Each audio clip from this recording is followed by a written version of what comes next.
Après 2 ans et demi, tu as rejoint la surprise générale, le Métallurgue Donetsk a fait un Mhm, essai pour Arsenal. mhm, Raconte-nous l'histoire de cet essai, mhm, parce qu'il y a une petite histoire, je crois. mhm. Non, parce qu'à Metalux, c'était différent. Parce qu'à Metalux, je crois que autant, c'est vrai que c'était un peu comme un malentendu, pour dire la vérité, le grand Zach. Pour vous dire la vérité, au temps où j'étais à Beveren, j'étais tellement assez bien posé, bien impliqué, bien imprégné dans la vie européenne et aussi dans le club, bon, dans la vie européenne, je peux dire, c'est-à-dire comment on vivait là, comment on pouvait se tenir là. J'étais tellement bien imprégné, ce qui a fait qu'après, année après année, je me développais, je progressais. Ce qui a fallu, qu'il a fallu que des clubs comme Paris Saint-Germain, etc., Nantes, qui ont commencé à faire des propositions. Ok. Et malheureusement, ça s'est pas passé comme il le pouvait parce que je crois que le coach, le club de Beveren était en grosse dette. Il fallait trouver un joueur pour pouvoir le faire partir, pour pouvoir avoir des Un peu fonds, d'argent, ouais. un peu d'argent. Mais c'était en ce moment, je crois, c'était quoi? C'était l'un des moments les plus difficiles pour moi, hein, mon départ de Beveren. Parce que je ne voulais pas aller là-bas en Ukraine. C'est ça la vraie vérité. Parce que pour moi, Paris Saint-Germain ou un club en France c'était déjà top autant. Il aurait pu avoir Yaya Touré PSG 2004, hein. Exactement. Ça aurait été drôle. Exactement. Et puis, on me l'a arraché cela. Parce que je me rappelle bien, parce que je connais les détails de ce qui s'était passé. Parce que le PSG, je crois, autant, si je ne me trompe pas, voulait payer en 2 fois Ok. le transfert total, ou le club ukrainien qui voulait payer en cash. Et le club, si je me rappelle bien, autant, c'était quoi, 2 millions d'euros. Et en ce moment-là, en 2004, je crois qu'en 2000, là, c'était un franc français ou franc belge. Donc, imagine un peu, c'était énormément d'argent. Et je crois que les gens qui m'étaient proches, pas qu'ils m'ont trahi, au fait, mais bon, Ils n'ont pas respecté ta volonté. voilà, ils n'ont pas respecté ma volonté, ce qui m'avait heurté énormément ce temps. J'étais très, très en colère, mais après, les choses sont faites. Après, il y a des gens qui m'ont demandé, mais tu as signé? J'ai dit, mais c'est comme si j'avais le couteau au cou. Ouais. Si je vais T'avais pas trop le choix. voilà, si je vais pas, je rentre en Afrique. Et puis, c'était difficile pour moi de retourner en Afrique. Et pour moi aussi, ces gens qui étaient autour de moi, qui devaient écouter mes doléances, me dire, voilà, laissez-moi aller là-bas quand même, peut-être je vais jamais. Un jour, ils ont privilégié autre chose voilà, que moi. Et au fait, c'est ça qui m'est resté figé dans ma tête, je pense que toute ma carrière. Hein. Mais ça m'a quand même aidé énormément, si je peux le dire là comme ça. Parce que ça m'a permis de progresser de jour en jour, me développer d'année en année à devenir ce que je suis aujourd'hui. Parce que t'es arrivé en Ukraine à l'hiver 2004. Mhm. C'était comment ta vie en Ukraine? Pas trop isolé, etc. Parce que Très hiver isolé. 2004, Ukraine, Yaya Touré, il fallait être là. Hein. Ouais, le grand Isaac, c'était isolé. Au début, isolé pour 6 7 mois. Après ça, j'ai eu d'autres collègues qui sont arrivés. Arsène et Igor Lolo, par exemple, qui sont venus. Mais j'étais déjà adapté, mais déjà 6 7 mois seul. Parce que déjà, il fallait apprendre le russe. Tu l'as appris? Ouais, t'es obligé. Donc là, tu parles bien russe. Très, très bien. Et puis ça m'a permis aussi de pouvoir m'ouvrir. Tu vois, mon esprit, ouvrir mon esprit. Parce que dans les 2 3 mois, c'était très, très difficile. Tu parles combien de langues, Yaya? 4 5 maximum. Magnifique. 4 5. C'est bien parce que c'est le fait aussi de pouvoir bouger dans certains pays aussi qui m'a appris. Parce que au fait, c'est ça, il dit, c'est comme je l'ai dit au début, mon départ de Belgique m'a ouvert les yeux. Après en Ukraine, ça m'a encore développé, ça m'a ouvert une autre horizon. C'est-à-dire, parce que pour moi déjà, l'Ukraine, apprendre le russe, pour moi, au début, c'était inconcevable parce que je ne comprenais pas. Pour moi, déjà, l'anglais, c'était possible. Ouais. Et je pense qu'en Ukraine, en 2004, l'anglais, ça devait être... C'était pas possible. Ils ne parlaient pas d'anglais là-bas. Donc, Non. moi, il fallait que je m'adapte. Je suis même le grand Zach, je suis même allé à l'école. Pour te dire tout. Je suis allé même à l'école en classe. Bon, j'étais déjà assez costaud, mais pas avec les jeunes de 5 6 ans. Mais bon, j'étais assis en T'as classe pris des avec le cours de dos. Oui, russe? comme ça, assis en classe avec le prof qui était là. Et puis, on était au moins 8 7 en classe. Je finis les entraînements et je vais à l'école. Mais c'est bien parce qu'on parle souvent de l'adaptation. Des fois, des joueurs, ils prennent pas le temps d'apprendre la langue de là où ils jouent. Toi, tu as joué 1 an et demi en Ukraine, tu ressors, tu parles russe. T'as fait l'effort. Exactement. Oui, non, parce que pour moi, en fait, c'était, pour te dire juste le grand Zach, c'était comme si c'était mon billet de sortie. Parce que pour moi, la seule chose que j'ai trouvée qui était possible, c'était la communication. Ok. Parce que pour moi, la communication était très importante. Parce que j'ai beau me fâcher, beau me jouer comme un rebelle, ils s'en foutent. Ils me payent chaque fin du mois, ils savent qu'ils n'ont pas de problème. Ils ne vont pas venir, ils ne veulent pas me vendre.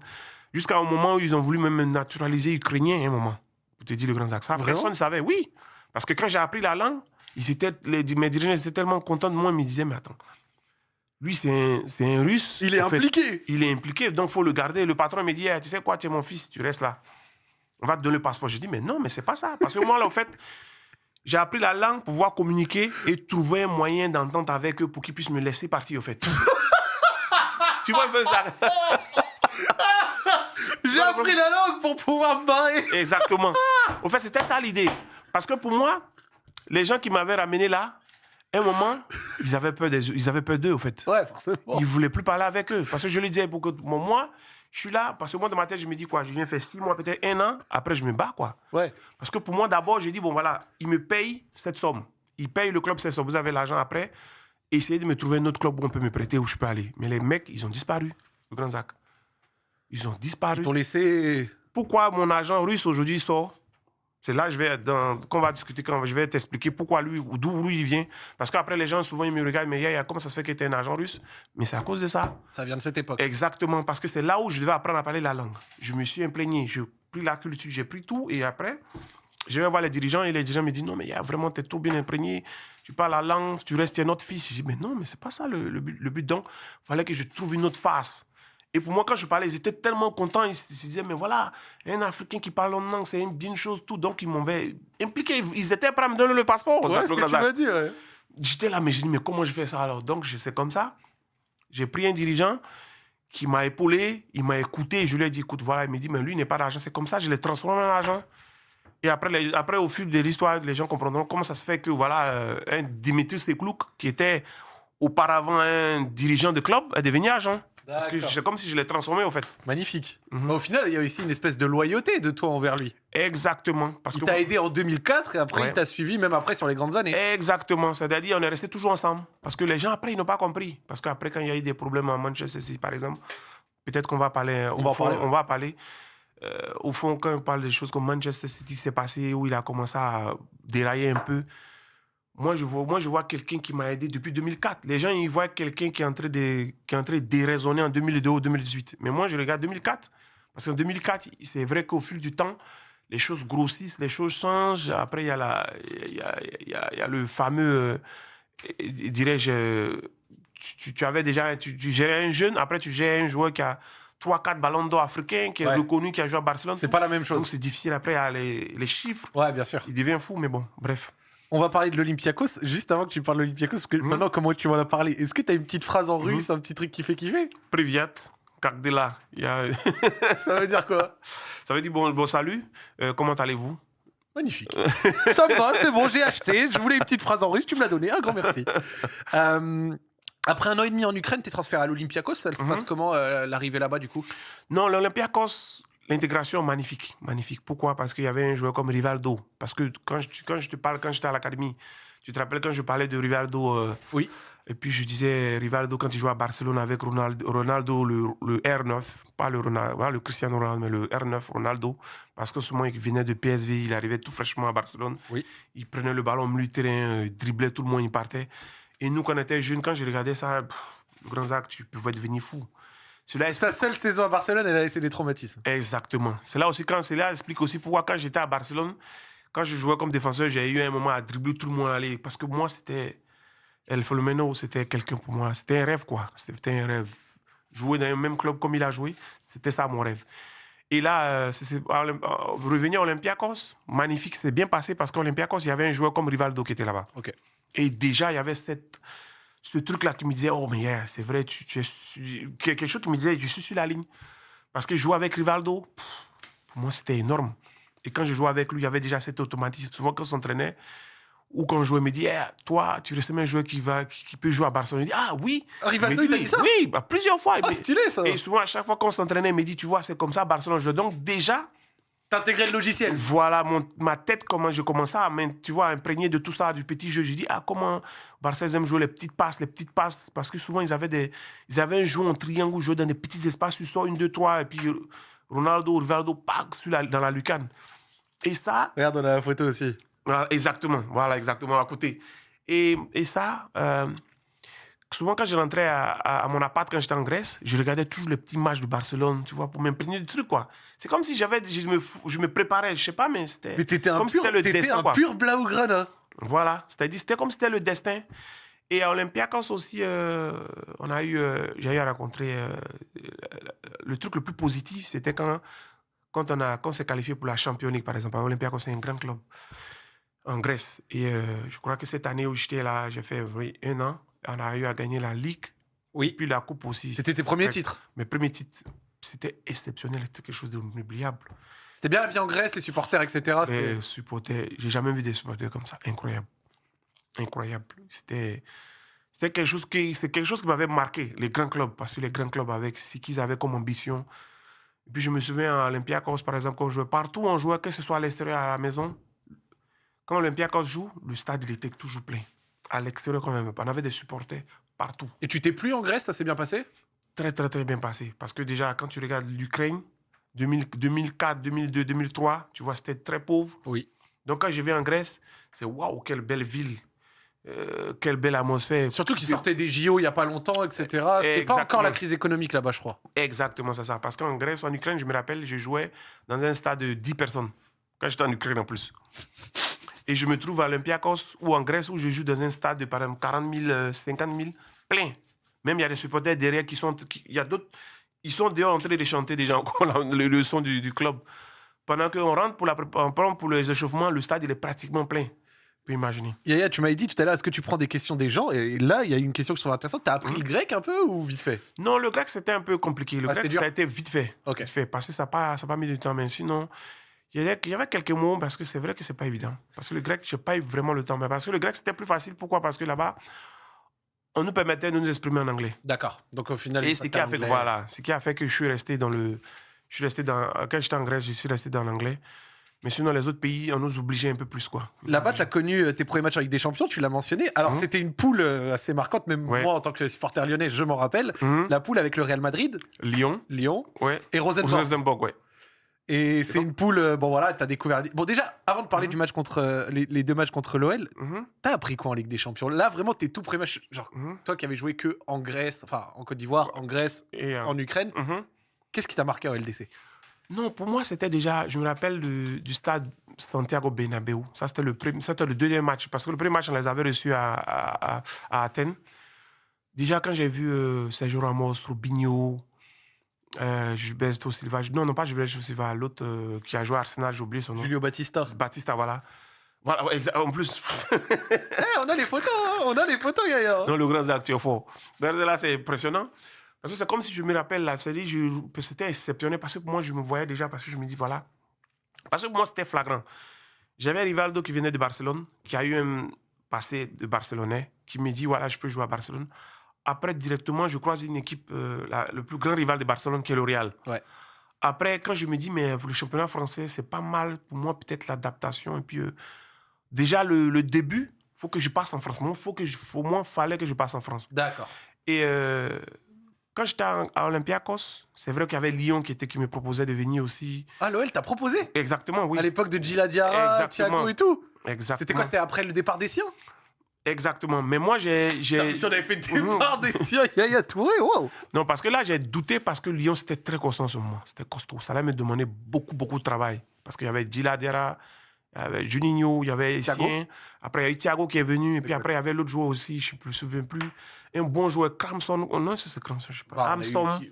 Karlström, ouais. Armstrong, un joueur comme ça. On a eu Karlström, quelques années après, il y a aussi eu Toulalan. Il y a eu Pjanic aussi un peu. Tu vois, c'est globalement tous les milieux de 2005 à 2010. C'était les meilleurs qui étaient sur le marché. Il n'y avait pas mieux.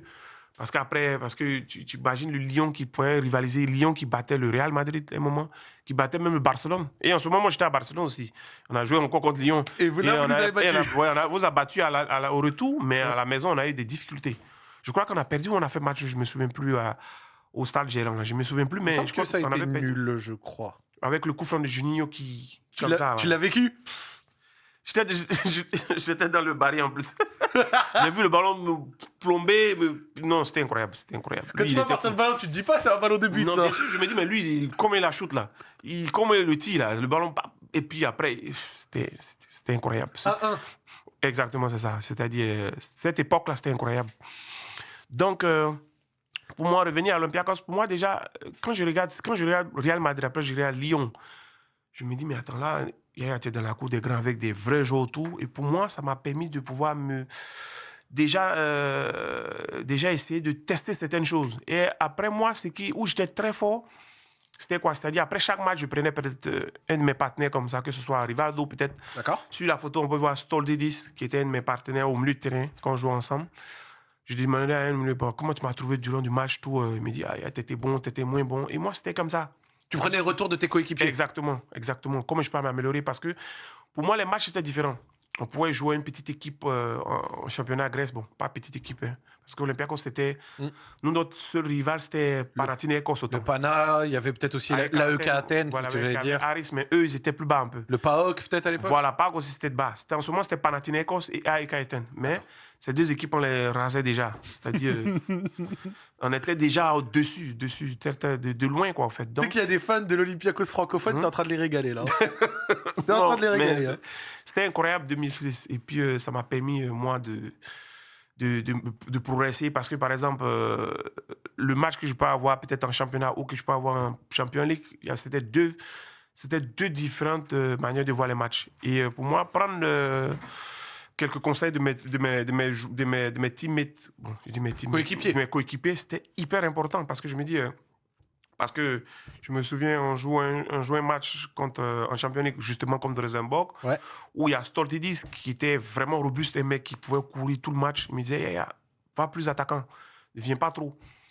Parce qu'on jouait souvent à 3 au milieu avec Rivaldo, et puis moi avec Stoltidis, ou on jouait avec Kafis, qui était un joueur grec, très bon joueur par exemple. Et lui, je me rappelle, il portait toujours le numéro 1.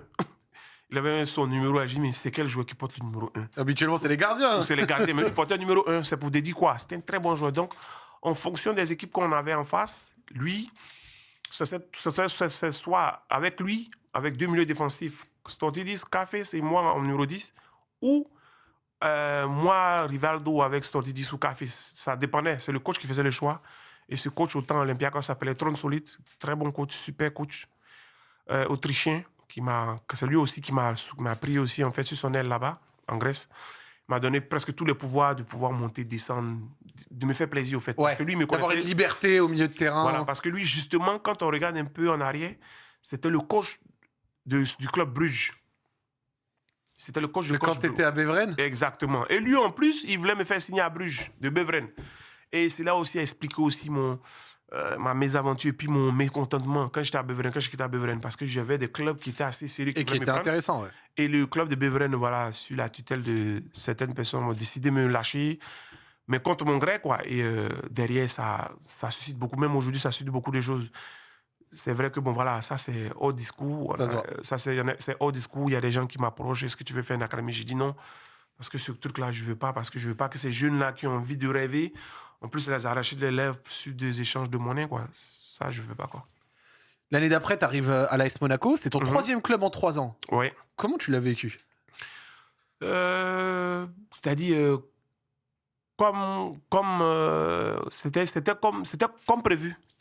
Pour moi, c'était un plan, en fait. Ça suivait la route. Voilà. Donetsk, Olympiakos, Monaco. C'est-à-dire, en termes de club, OK, Monaco, sans manquer de respect à Monaco, c'est un club historique, hein, avec la Champions League finale, tout avec Monaco. Finale en 2004, hein, quand on arrive en 2006 là-bas. Exactement. Evra, tout ça avec ces joueurs-là. Morientes qui a joué là-bas, tous ces grands joueurs qui ont joué là-bas. Mais Olympiakos, c'était un grand club aussi, avec plein d'histoires en Grèce. C'est l'un des plus grands clubs en Grèce. Mais pour moi, c'est vrai qu'en ce moment, quand je quitte Olympiakos, il y avait Lyon qui était intéressé. Il y avait Real Madrid qui était intéressé par justement qu'il y avait croisé en Ligue des Champions parce que j'avais fait des choses exceptionnelles là-bas, selon eux. Et moi, je me suis dit non. Avec mon agent, c'est assis, j'ai dit non. Je pense que c'est trop là. Parce que Lyon, c'est très costaud. Ouais. Ça va me donner beaucoup de sacrifices. Real Madrid, c'est exceptionnel. On ne peut pas faire mieux. Je ne peux pas aller là-bas aussitôt. Il me dit, mais qu'est-ce que tu penses? J'ai dit, mais Monaco. Il me dit, non, Monaco, il n'y a pas de supporters. C'est un peu comme tu reviens en Ukraine. Là-bas, c'est des gens riches, c'est beaucoup d'argent, mais tu t'avances à quoi? Tu gagnes quoi en plus? Et puis là-bas, Lyon, ça gagne le championnat français 200%. Et toi? Real Madrid, pareil. Et la Champions League, tu arrives quart de finale, demi-finale, tu veux quoi? Je dis, mais je le regarde, je dis à mon agent, mais écoute, je suis encore jeune, j'ai 27, 28 ans. Non, je crois que j'avais 26 ans en ce moment. Non, t'avais 23. T'es 83. Voilà, on est en 2006, t'avais 23 ans, ouais. Exactement. C'est dingue, parce que là, maintenant, les joueurs, ils sont tellement pressés qu'à 23 ans, si t'es pas déjà dans un grand club, presque c'est trop tard. Alors que toi, à 23 ans, t'as refusé le grand club pour dire non, je fais encore une étape. Exactement. J'ai dit non, parce que là, je me dis non, il faut que je prenne du temps. Il faut que j'aille dans un club décent qui peut peut-être m'amener à progresser ou voir quelque chose d'abord avant d'aller à l'avant.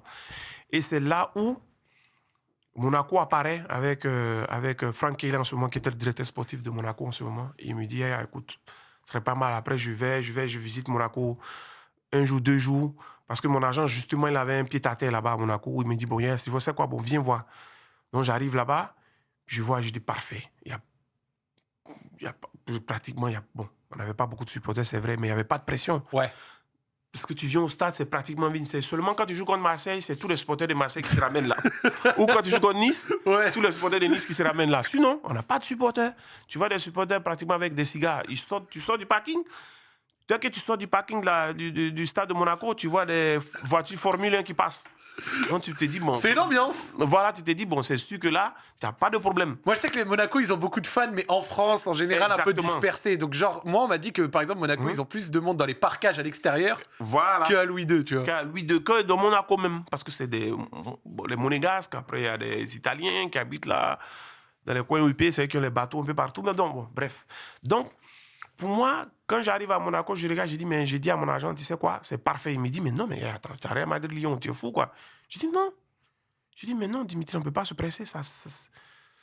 On n'a pas besoin de faire ça. Parce que là, tu veux me griller déjà. Parce que là, je vais à Olympiakos.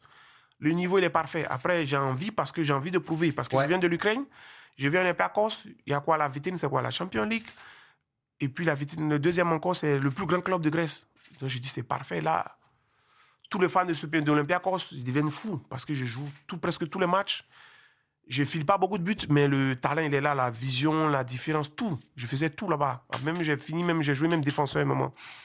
Après, donc mon agent qui me voit, il me dit non, au moins Léon. J'ai dit non, tu ne te presses pas. Il me dit, Monaco. Non. Donc là, je vais à Monaco.